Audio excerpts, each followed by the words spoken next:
এই তোরা এখানে কি করতেছস? বই পড়তেছস? জানোস আজকে কি হইছে? আজকে তো নাসিমানদের বাসায় বৃষ্টিকে পাত্রপক্ষ দেখতে আসছে। ও তো সপ্তম শ্রেণীতে পড়ে, 13-14 বছর বয়স। এত অল্প বয়সে কেউ মেয়ের বিয়ে দেয়?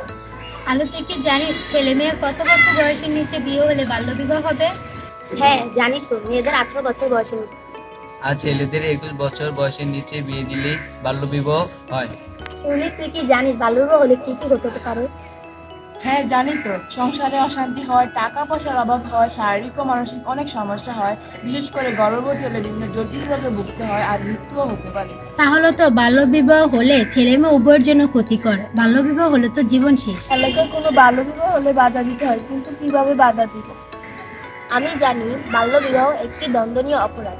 1098 নম্বরে কল দিলে পুলিশ এসে সাথে সাথে বিবাহ বন্ধ করে দিবে এবং বর কনে ও অভিভাবকদের শাস্তির ব্যবস্থা করবে। বাল্যবিবাহ একটি সামাজিক অপরাধ। 18 বছর বয়সের আগে বিয়ে নয়, কারণ বাল্যবিবাহ হলে ছেলে মেয়ের ভবিষ্যৎ নষ্ট হয়।